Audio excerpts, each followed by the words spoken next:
Right. Great to see you all here today. Um, I'm going to go ahead and get us started. So welcome to our webinar, Implementing Public Health Strategies for Dementia, and thank you so much for joining us. My name is Eva Jackson, and I'm an Associate Director with the Healthy Brain Initiative at the Alzheimer's Association. We are so excited to share the launch of this new public health curriculum module with you today. I will say a lot of the work that we do on our team at the Healthy Brain Initiative is for public health departments. This curriculum is something, though, that we specifically design for those public health departments, as well as public health students, educators, and professionals. So we're really excited to have so many of you here today from those diverse backgrounds, and hope that this is something you'll be able to see applies to each of your roles.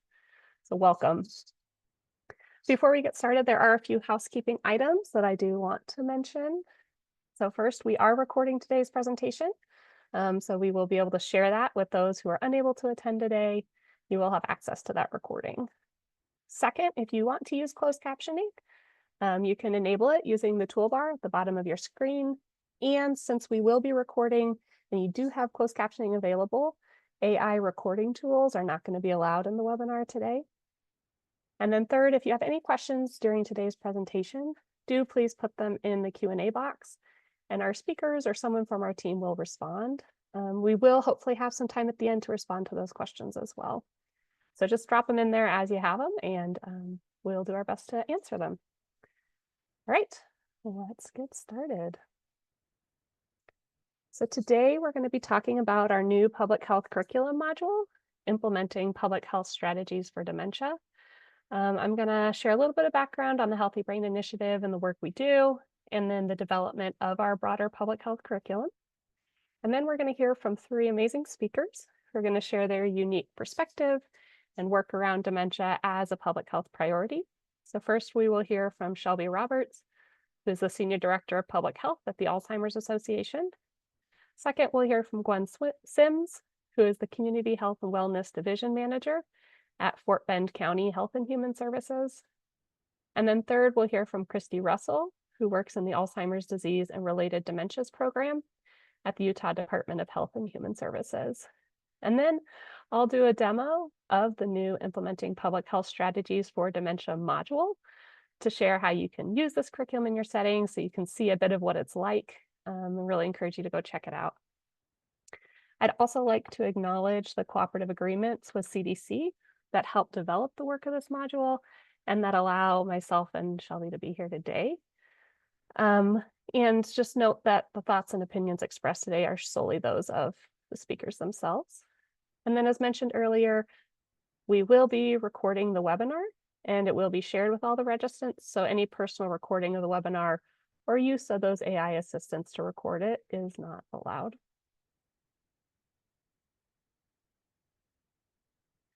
So first, just a little bit of background on the Healthy Brain Initiative, or the HBI as we call it. The HBI is part of the public health team at the Alzheimer's Association, and we work to support infrastructure for brain health, as we believe that everyone deserves a life with the healthiest brain possible.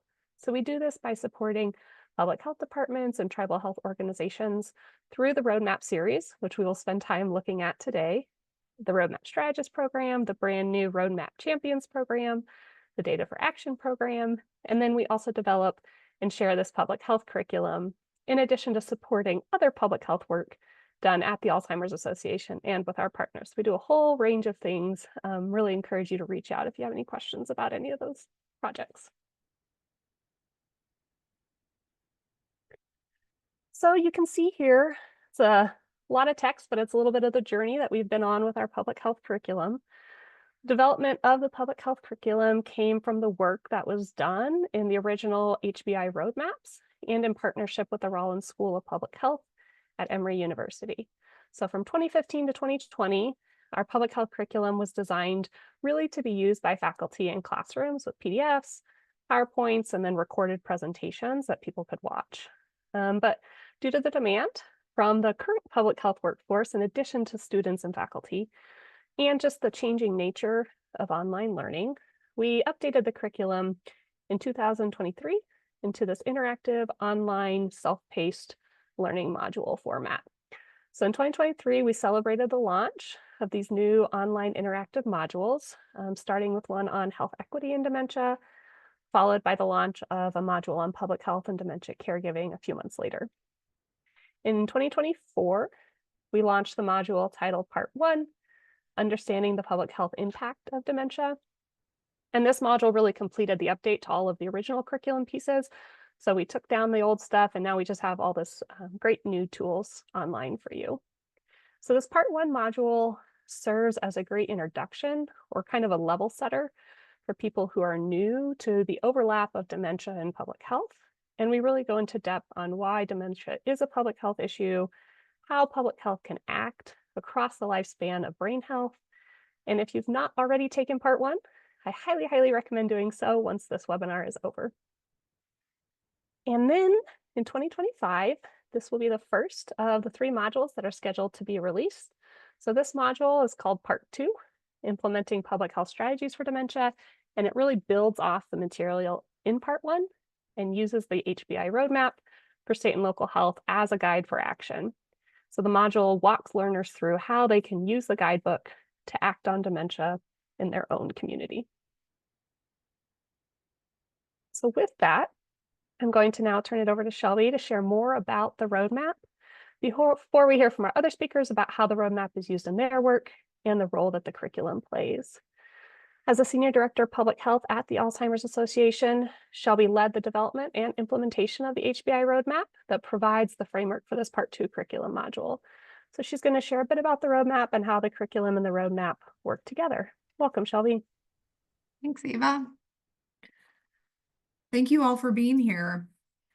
So as a public health professional, anytime I'm facing a new health challenge in my personal life, I'm always amazed and comforted that there's someone in public health who has come before me, thought about the response, and provided resources. So we can Google nearly everything, and some amazing person in public health has resources for us. Recently, I was thinking about this as I was listening to Dr. Corinne Graffunder talk about champions for different public health issues. I realized that listening to her, that it's our job at the Alzheimer's Association to keep creating champions. So no matter what brought you to this webinar today, we're glad you're here, and we hope that the information we're sharing either ignites or fuels you if you are already a champion for dementia and public health, or it makes you think of someone in your personal or professional life that might benefit from this information so that they can become the next champion. I'm going to talk to you today about the HBI roadmap, which is the structure on which this curriculum was built. And what I hope you get from this conversation is that the roadmap is built with a public health approach to dementia using public health tools. So whether you are a student, a professor, or a public health professional, and whether or not you've ever worked in dementia as a public health issue, the skills you have and the skills you are learning are the skills you need to address brain health and dementia from a public health perspective. As Eva mentioned, I was part of the team that put together this version of the Healthy Brain Initiative roadmap for state and local public health. It's a really wonderful and comprehensive book, and I encourage you all to read it. But I think we all know, attending webinars and getting long books to read, I don't know how many of those I followed through with that weren't things that were my direct projects. So one of the things I really love about this curriculum is that it walks you through the roadmap. You'll learn about the strategy, the kind of behind the scenes of why different things are included, the different outcomes. It gives you examples. You'll hear from public health professionals. So that's my little commercial about why you should take this curriculum, because it'll be a way better way to read the roadmap and learn from it. So if we go to the next slide, you'll see here, this is the cover of the roadmap. So if you've had a chance to download this, I think Juan had just put the link in the chat to go to the website to download the roadmap. We have tons of other resources about implementation on that website. But the roadmap itself is a public health strategy. And A couple of things I want to point out here is that the world of public health and dementia and brain health is fairly young. It was in 2005 that the first funds were appropriated from Congress to CDC to begin to work on the public health approach to dementia. And over time, initially we started out with more of a national strategy, showing the gaps, needs for data. And over time, it has evolved to be the state and local strategy for the roadmap that we see today. I also wanted to let you know that we recently released the companion document to this, the Roadmap for American Indian and Alaska Native Peoples. I'll reference it a couple times today, but want to point out to you that it is structured around the same domains and the same outcomes that you find in the state and local roadmap. So if you are in a community where you're serving American Indian and Alaska Native people, in addition to other people living within your state, you can use these two documents together. If you flip to the back of the book, you'll see that we did not make this alone. There were over 100 experts. We had a leadership committee of 20 individuals, multiple work groups, staff, consultants, reviewers. This was really a collaborative effort where we drew on the recent research. We tried to project into the future about how to prepare as public health professionals for what is to come.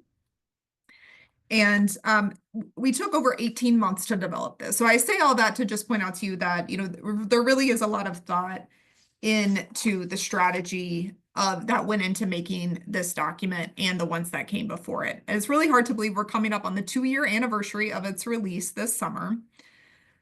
You may be asking yourself right now, who is this document for? So the roadmap is currently being directly implemented by 43 state, local, and tribal health departments that are funded under the BOLD program awards through CDC. But the information and actions available in the roadmap are available to everyone and anyone. So state and local health departments can use the roadmap to guide their implementation of public health approaches to brain health. So when we go to the next slide, we'll see that framework that I've referenced a few times. So the framework is divided into 4 domains. These 4 domains are centered around the essential public health services. And the reason for this is because we want this framework to be useful to you. So if you are a student, you need to show proficiency within these essential public health services to be able to obtain your degree. If you're a professor, you need to be teaching these essential public health services and the actions underneath of them for your school to be accredited. And if you're a public health professional working in a health department, you need to be working and serving the community in these areas in order to receive the accreditation for your health department.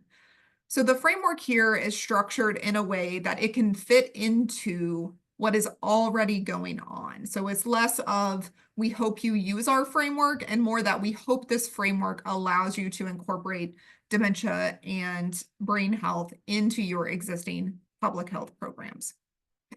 So as you flip through the roadmap and when you go through the curriculum, you will see that there are actions under each of these domains that give much more specific examples.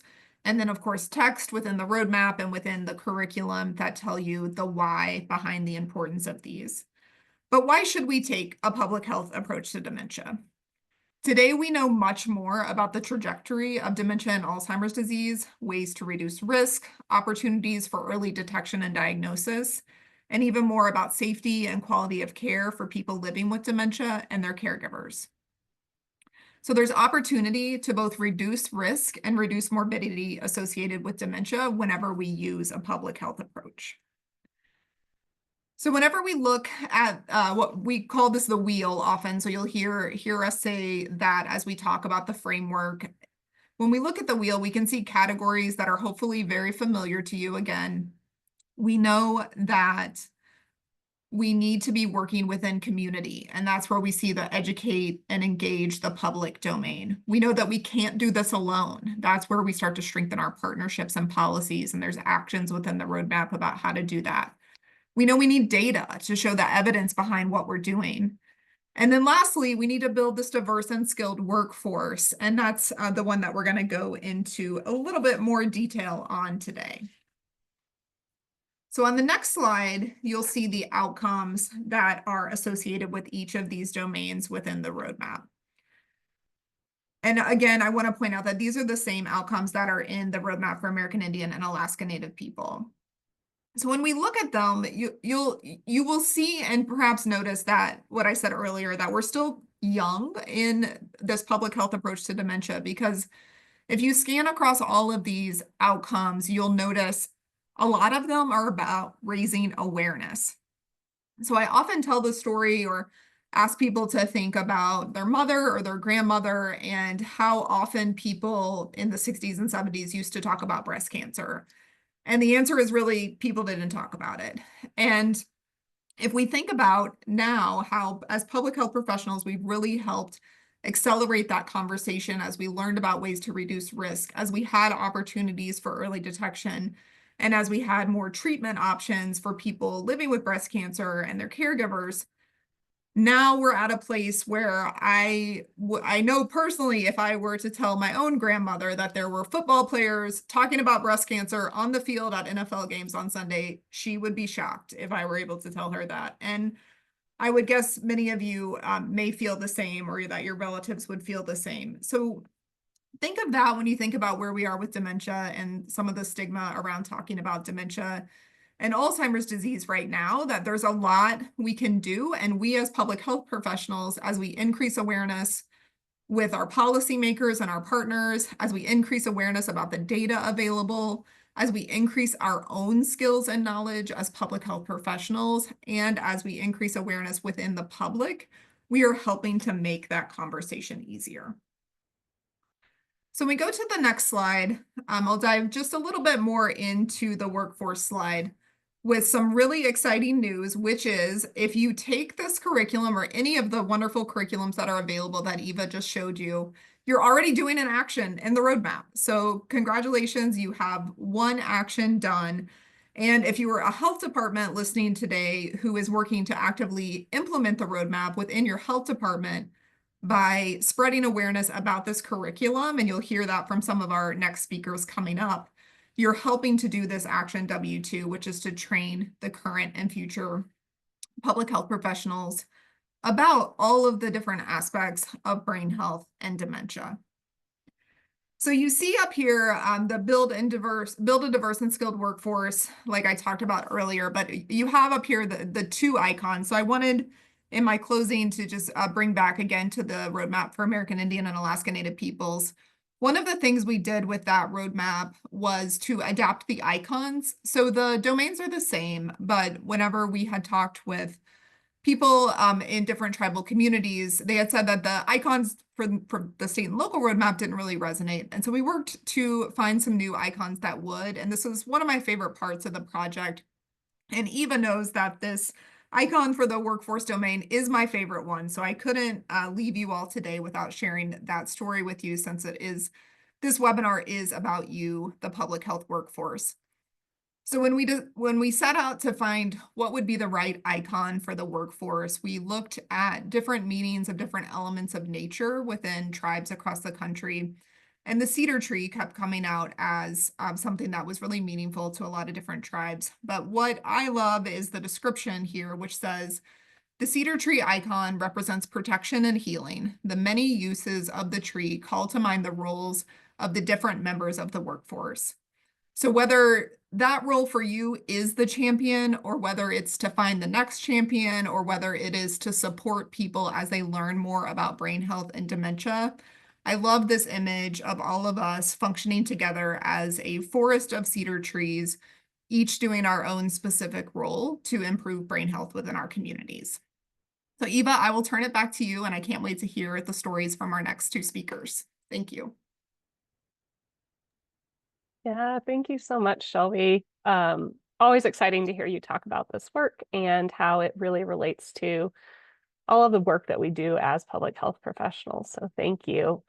Here's the website, folks, if you want to go check it out. I think it's also in the chat. And it's also just helpful to hear about, again, why this curriculum is really vital to the work that public health is doing in this space. I'm going to go ahead and introduce Gwen Sims. Gwen will be talking about the work that she leads on public health, chronic disease, its overlap with dementia, use of the roadmap, and how they can use the curriculum in the future to support their work. So this is, again, just showing how whatever work you're doing as a public health professional, that brain health can be a part of it. So welcome, Gwen. Good morning. Thank you, Eva.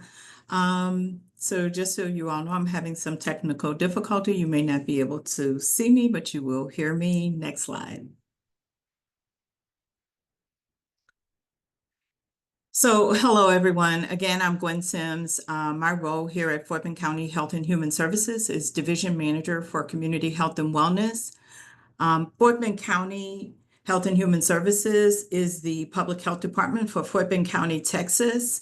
We are known for our diversity, and we are the third most diverse county in the nation, according to the 2023 census. We are located southwest of Houston and Harris County. Our population remains shy of 1 million, and we are rapidly growing. More than 950,000 people reside in Fort Bend County. Next slide.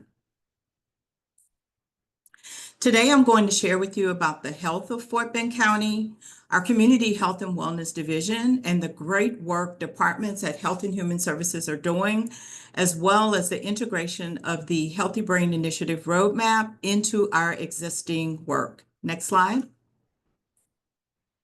At our health department, we have 9 divisions and 2 offices, all working to serve Fort Bend County residents. Our Community Health and Wellness Division's chronic disease team could not do this work without the support of our Clinical Health Services Division, which helps with our community health screenings, and our Office of Communications, Education, and Engagement, as they help us to teach community classes and cohorts, as well as assist us with marketing, advertising, social media, and development of collateral. Next slide. Our 2022 Community Health Assessment and Community Health Improvement Plan resulted in 5 top health priorities for Fort Bend County. They are mental health, housing, obesity, heart disease, and prenatal care. Next slide. Our Community Health and Wellness Division is dedicated to chronic disease prevention and management through education, screenings, and community engagement. For community health screenings, we provide essential health screenings to detect and manage chronic diseases, including hemoglobin A1C screening to identify prediabetes and diabetes, blood pressure checks to monitor hypertension risk and promote heart health, cholesterol screening to detect high cholesterol and prevent cardiovascular disease, but we don't just provide community members with those numbers. We also provide counseling services to guide individuals in making healthier lifestyle choices. We also provide health and nutrition education to empower residents with the knowledge needed to prevent and manage chronic diseases, and linkage to care services to connect individuals with healthcare providers for necessary follow-up and treatment. For education and engagement, we actively engage the community through health education programs that are designed to improve knowledge and promote healthy behaviors.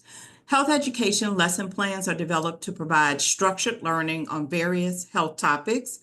Our trained community educators teach Alzheimer's and dementia classes to raise awareness and improve understanding of dementia and brain health. Our diabetes self-management education and support programs, or DSMES, empower individuals with prediabetes and diabetes to take control of their health through evidence-based education and support. Next slide.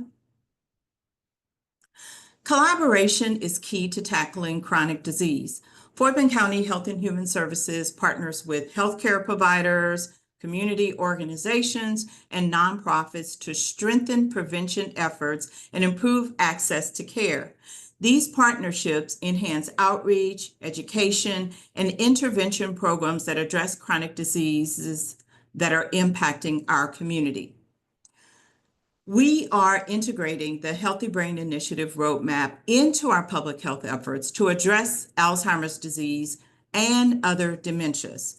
Our work focuses on raising awareness, providing education, and developing community-based strategies to support individuals and their caregivers.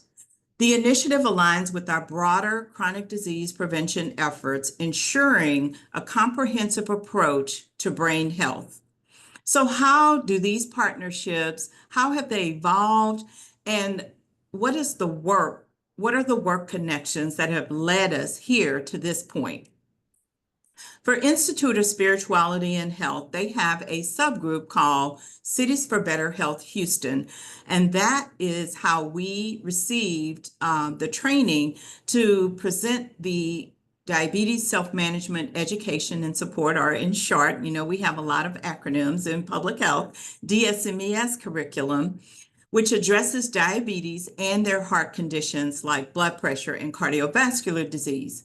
In collaboration with our Office of Communications, Education, and Engagement, we are currently teaching our third cohort at a large church in Fort Bend County. Fit Fort Bend and Texas A&M's AgriLife Walk Across Texas, these are our physical activity partners. We also collaborate with them in other areas like food and nutrition security. We participate in Fit Fort Bend community walks and have assisted with their strategic document. Last year, prior to the Walk Across Texas start, we provided community health screenings to some of the persons registered and also provided outreach, education, and engagement at their kickoff event held at a local park. This year, we are promoting Walk Across Texas to our current diabetes, our DSMES class cohort in the community and via our social media. Alzheimer's Association, of course, it's our Houston and Southeast chapter, our local chapter that covers Fort Bend County. We attended our first Alzheimer's Association Community Forum for Fort Bend County in 2023, and in 2024, we served on 2 advisory committees and was part of the agenda for the forums. These community forums help us all gain better understanding of the community needs related to Alzheimer's and dementia. We have an MOU with our local Alzheimer's Association, and we have taught several classes in the community, including at local businesses, AARP, and at our Fort Bend County libraries, which is another partnership. Senior Trade Show. We have been providing health screenings at Senior Trade Show community events since 2023. The Healthy Brain Initiative Roadmap Strategist grant that we received this year allows us to expand our partnership with Senior Trade Show to provide financial support for their events, which allow us a platform to provide Alzheimer's and dementia classes to a larger aging audience and to continue to provide blood pressure screening, glucose or hemoglobin A1C screening, and new this year, cholesterol screening. These initiatives with our partners address modifiable risk factors for Alzheimer's, dementia, and other chronic diseases, as well as allows us to increase awareness and educate community members in Fort Bend County about dementia and other health conditions. Next slide. This is just a sample flyer for our diabetes class, DSMES. It usually has a QR code that makes it easier for some of our community members to sign up. Next slide. Our current action plan primarily addresses partnerships and policies and engagement and education. For partnerships and policies, we are strengthening them by increasing meaningful partnerships and increasing integration with our chronic disease efforts across the lifespan. And for engagement and education of the public, we are increasing our community's awareness around brain health, risk factors, and the benefits of early detection, which we know can include access to early intervention. Next slide. Our health department is committed to integrating public health strategies into education and workforce development. This begins with our staff across the department, but includes expanding training programs, enhancing health education initiatives, and preparing the next generation of public health professionals to address emerging health challenges. Examples of this work include our work with our paid interns. This is a Fort Bend County youth employment program that we have in the summer for high school and college students, working with our university practicum students, and high school students like those that are currently enrolled in our high school community health worker certification program. This is a partnership we have with the local school district, Lamar Consolidated Independent School Districts. These students will graduate from high school with a community health worker certificate. So what's next for our Healthy Brain Initiative work? To ensure continued progress, the new Public Health and Dementia module will assist Fort Bend County Health and Human Services as we focus on the next steps with the Healthy Brain Initiative roadmap implementation. It will help us to consider expansion and revision of our current plan, including revisiting our goals, resources, and capabilities, as well as reevaluation of our community strengths. Public health has learned a lot over the years from our community challenges like Zika, H1N1, COVID, flu, and measles. We have learned that things can change rapidly. So it is important to have a living document or plan to help us adjust to the curves in the road. No pun intended. This is how we will be utilizing the new public health curriculum module. Next slide. I'd like to thank you for your time today and the work that each of you do. This is a photo of all of us at a senior trade show event. Next slide. Lastly, my contact information is here. If you or someone you know has additional questions or would like to collaborate or share, we'd be happy to connect. And thank you so much. Thank you so I'm much. going to turn it back over to you, Eva. Thank you, Gwen. I have goosebumps. I loved hearing about all of the amazing work you're doing and the passion and just, yeah, just thinking about the champions and the work that you do to lead that and training the future to be that as well. So thank you for being here and thank you for sharing that. Thank you.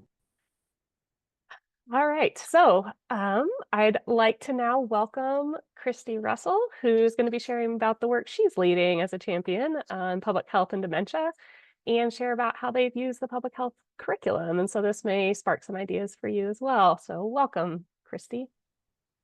Thanks for having me, Eva. So hi, everybody. I'm Christy Russell. I'm the Alzheimer's and Dementia State Plan Specialist for the state of Utah. You can go ahead and go to the next slide, Eva. I wanted to start off just by highlighting kind of what Alzheimer's in Utah looks like. I know a lot of other states have other opportunities for data collection. We primarily use the behavioral risk factor surveillance system.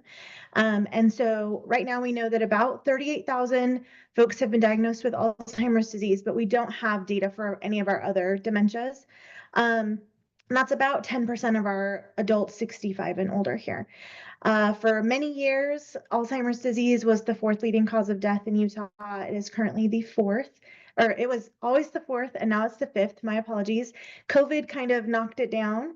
And then we really highlight our caregivers. I think in every state, we are so grateful for our caregivers. And so Utah, we have about 112,000 caregivers that are providing that unpaid care.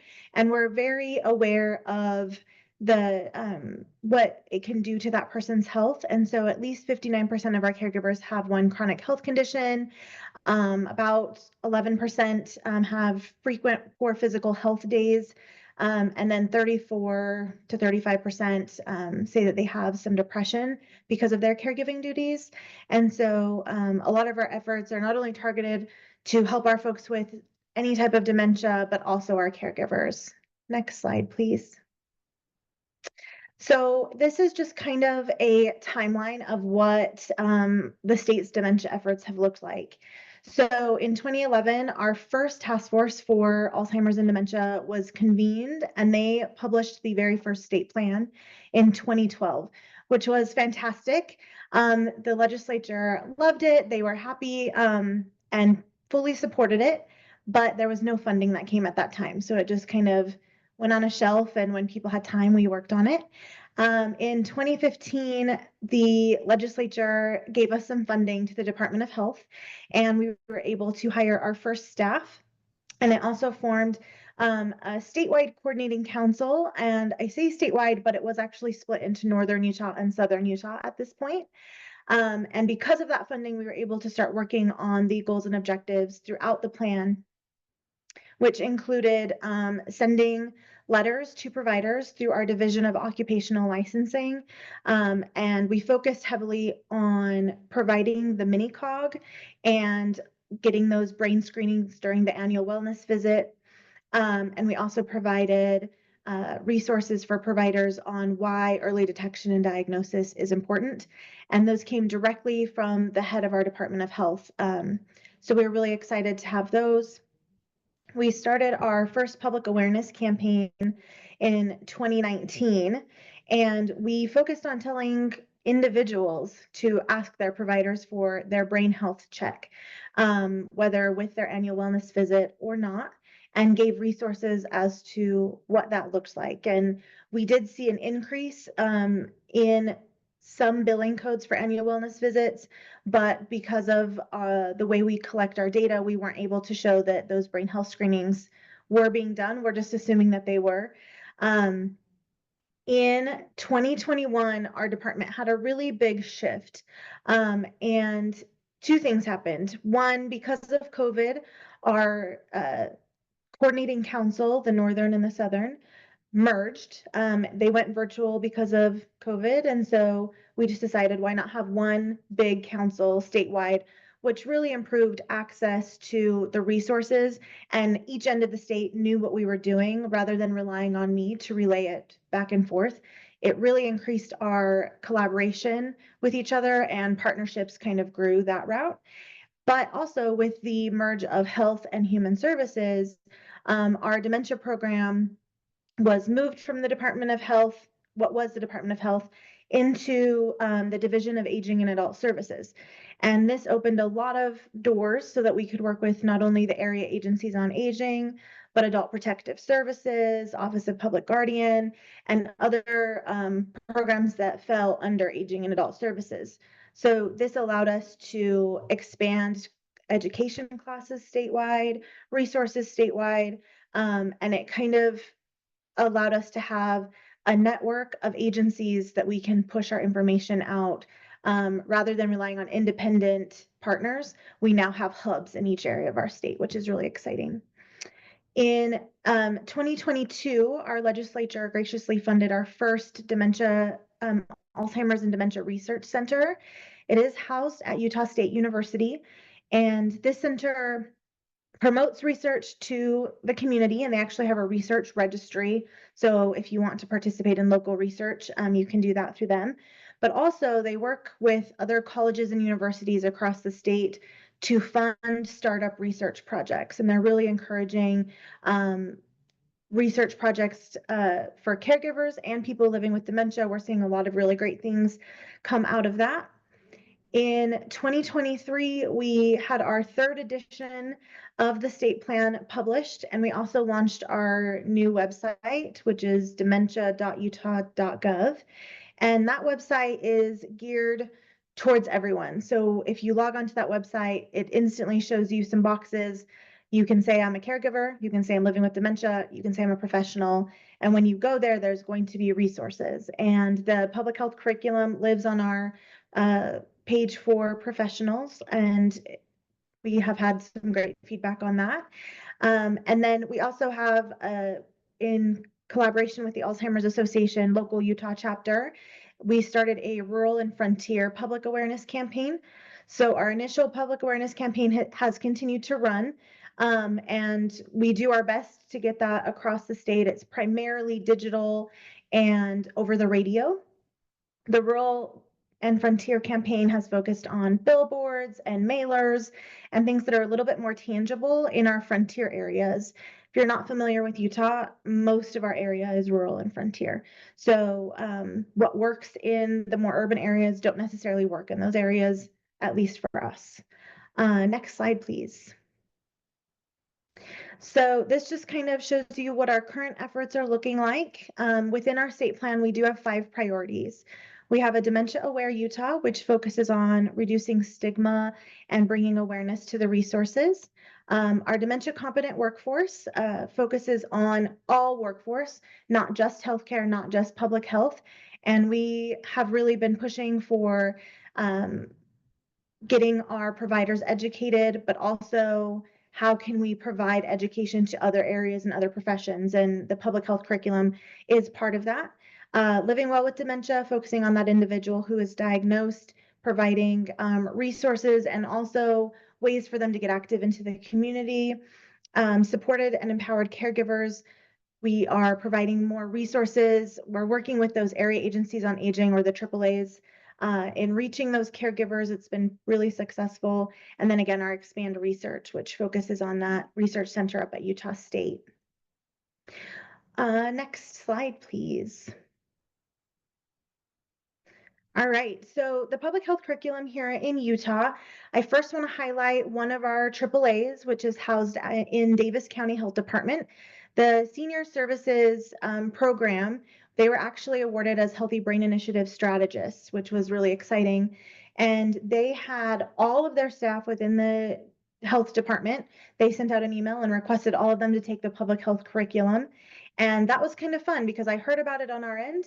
And then I got an email from the National Alzheimer's Association, and they were like, hey, we're seeing lots of Davis County emails signing up for this class. What's happening? And so it just showed that it was working. So we're really proud of Davis County. And we have also highlighted the curriculum within our coordinating council. We have over 190 members right now. And those members vary. So it can be a professional, someone living with dementia, a caregiver, someone with just an interest in dementia. We're kind of all over the state. And we really are proud of our collaborations across the state and how we're all working together. Some recommendations I have for you all. I know that it's a public health curriculum, and as someone who my background is public health, I now work with a division that is primarily not public health. And so things come out of my mouth and they look at me and think, oh, that's a good idea. I never thought of that. Public health kind of has a different way of looking at things. And I really suggest using this curriculum for professions outside of public health as well. It gives a really great idea of what dementia looks like and how we as professionals can serve our caregivers and folks with dementia. And so I kind of put a list here. I really like the idea of using this even for CNA programs or other caregiving programs like that, because it just gives that connection of what we can do as a professional to serve our caregivers and people living with dementia. So although it's public health, I say use it far and wide. You can't go wrong. And I think that's my time. Thank you for having me. I will put my information in the chat. Thank you so much, Christy. I loved hearing about the journey that Utah has been on to really make dementia a priority and make it really inclusive across the state. And then just, yeah, the ways that the curriculum can support all of the great work that you're doing. So thank you for sharing that. All right, so I just want to thank all of our speakers again today. This was very refreshing for me to just hear about the amazing work that's being done. I kind of get stuck in the weeds sometimes, so just seeing all the amazing work that's being done is always very encouraging. So I am going to go ahead and share with you what this curriculum looks like and how you can go ahead and start using it. And again, one of the things that's most exciting for me is that it can be used by so many different people in so many different environments. So just really encourage you to check it out and think about how it will be useful in your work. And then I'll also share some other resources that we have and how that supplements the curriculum module itself. So when you log in, and I'll go through all of that later, but when you log in, this is the landing page when you open up our interactive module. And I will note up front that the module does save the learner's progress, so they can return to it whenever they like. So if you don't have a full hour to sit down and do it in a couple chunks. Today, I'll just be sharing a taste of what some of the interactive components offered by the module, what they look like, and then just really encourage you to go check it out for yourself. Our team's amazing, and it is live and ready for you to use. So in the module, the learners are going to read through a bunch of different topics, and then they complete activities as they navigate each section. So we do start this module with an interactive activity to help learners really understand how public health can be engaged in brain health throughout their community. So this helps get the learner thinking about actions that they could do in their community just from the very beginning of the module. Really grabs their attention before we dive deep into the roadmap. So we really do design the module to be interactive to ensure that the learner is participating in and applying their learned content throughout. Something we tried to do for this module was really walk through how a public health professional might approach addressing dementia in their community using the roadmap as a guide or a support. So to do that, throughout the module, we hear from Avery, who is a fictional county health department employee, about the challenges and the strengths that she sees in her community that are related to brain health and dementia, and thinking through what their community can do using the roadmap as a guide. So we follow Avery throughout the module as she explores the roadmap and what they're going to be doing with it. And then after each of the scenarios with Avery, the learner has a chance to reflect on questions about their own community. So they click on this little pencil circle and a box pops up with a prompt. And after they enter their response, they can save and close that box. And then all of their answers actually go into a document that they can download or print at the end. And so the hope is that this is a process that anyone can use as they think through actions that they can implement on dementia, whether it's something they've been doing for years, or if it's a brand new concept they're just starting to think about, or if they're a student who's envisioning what actions they might be able to take in the future. This is a chance for them to think about and start to process what some of that work might look like. We also have these amazing short videos throughout the module, Shelby mentioned, of public health professionals who are funded through the Building Our Largest Dementia, or BOLD, Infrastructure Act to implement the roadmap in their communities. So these professionals are speaking about the work that they do and that can be done across different communities. We also dive deep into the roadmap. We start with a brief overview of the life course approach to dementia from a public health perspective. We actually only cover this part of it briefly in the module because we go into really a lot greater depth on it in the part 1 module. So we encourage learners to check that one out, do part 1 first. But then we do want them still to be thinking about, as they go through this part 2 module, what levels of prevention, primary, secondary, tertiary, what levels of prevention work that they need be wanting to do in brain health and dementia, what level that would fall into. And then, as Shelby mentioned, the roadmap looks at domains, it has outcomes, and it has actions. And so she talked about how the curriculum falls under the W2 action in the workforce domain, so that teal domain there. And the module is set up so that learners can kind of peruse the outcomes and actions, get a feel for them. They don't have to read each individual one here if they don't need quite that level of detail, but kind of get a feel for what's in there. And then again, they can go to the roadmap itself to really dig in.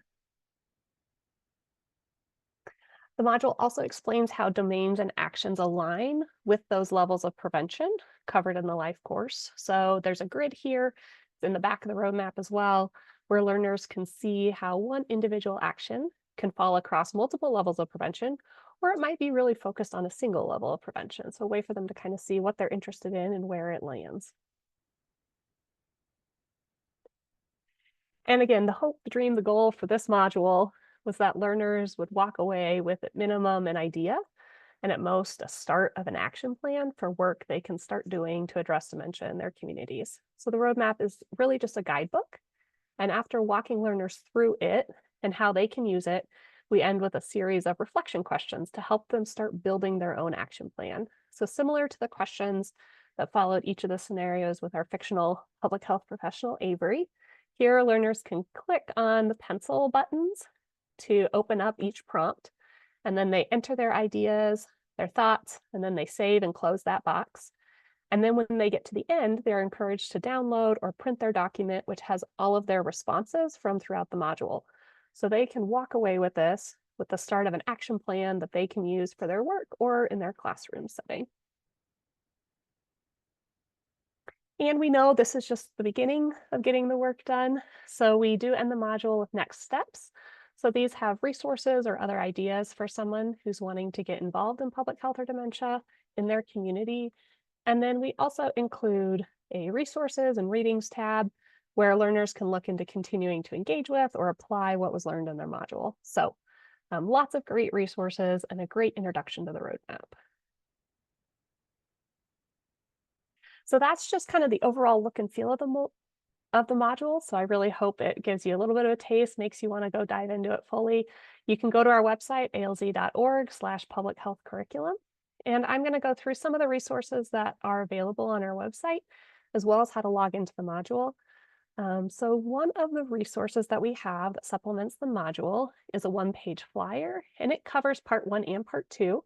So this is just a short, succinct way to share information about these 2 modules with others, partners, organizations, instructors, learners, anyone who you think might be interested in using this. We have this flyer ready to go.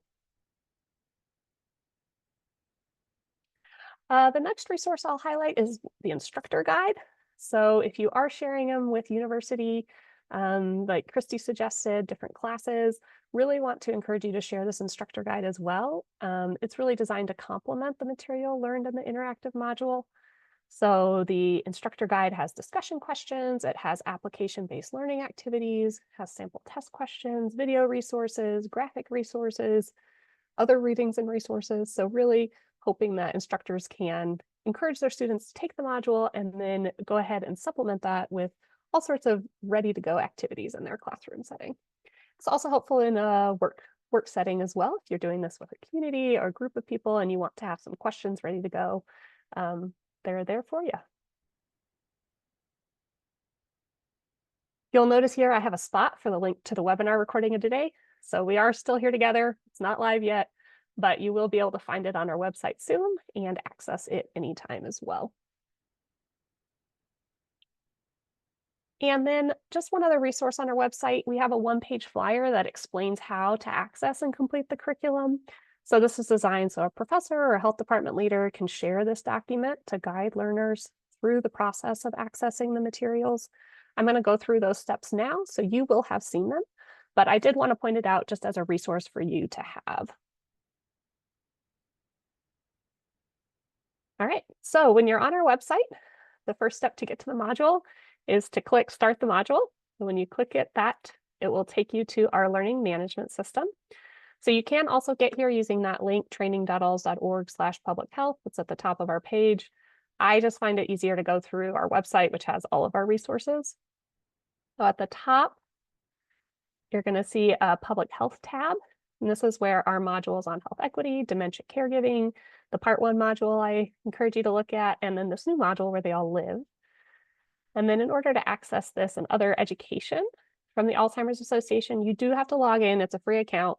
So when I get to this page, I just always log in first because then it's easier for me to find all the courses that I've either started or completed. So if you click on login and register here, it takes you to the login page. Again, if you've used the association's LMS before, for other trainings, you just enter your existing username and password on the left and click login. This is the first time you've ever been here. You can click on create an account. They're on the right. And then once you have an account, it's easy to access and keep track of all of the many resources available to you on the learning management system. So after you've either logged in or created an account, it brings you back to this page and you can now click Enroll Now or View Enrollment. So after you click Enroll Now or View Enrollment, it takes you to this page, and this is where you actually launch the interactive module. So when you click launch, it takes you to that landing page that I showed you earlier. And it does take about 60 minutes to go through that module. And you already got a bit of a taste of it. So I really hope you take some time to go through that module yourself and just think about how you might be able to use this in your setting. Like Shelby said, whether it's for you or whether it's for encouraging other folks through your collaborations and partnerships. And then when a learner has completed the entire module, there is a short survey that's unlocked.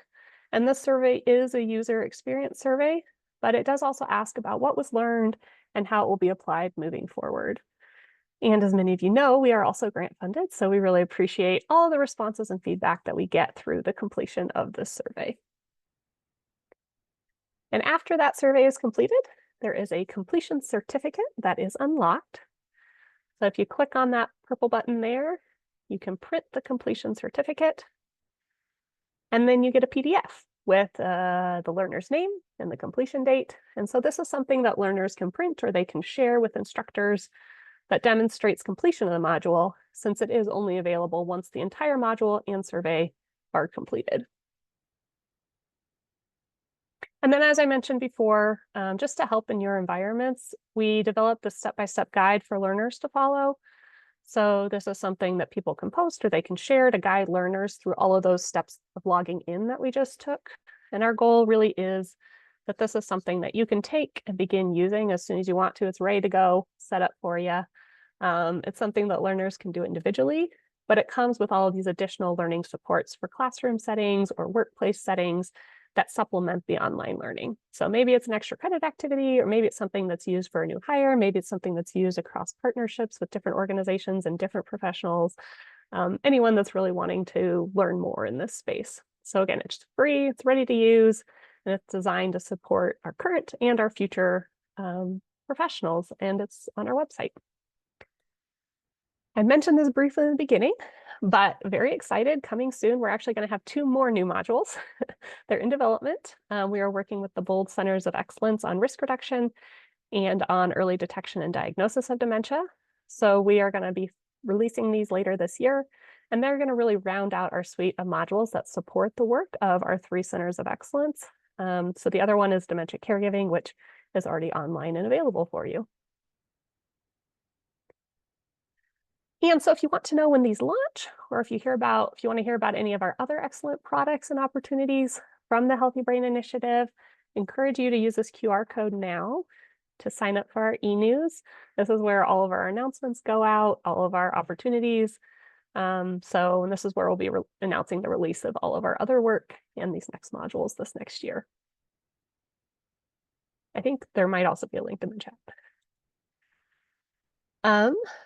So I just want to thank you again for joining us today.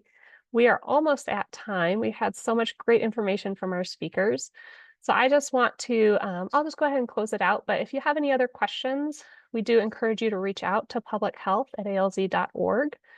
And we're just so grateful for all of the ongoing partnerships, all of the work that's being done, and for the time from our speakers today. We do have a simple evaluation that we'd ask you to complete. You can access it with the QR code. There's also going to be a link in the chat for it. And I think it'll take you right to it when this webinar ends. So I just want to thank you again for your time, your expertise, and the collaborations that you are leading as champions in this space. Thank you so much. And we look forward to seeing you on our next webinar. Thank you again.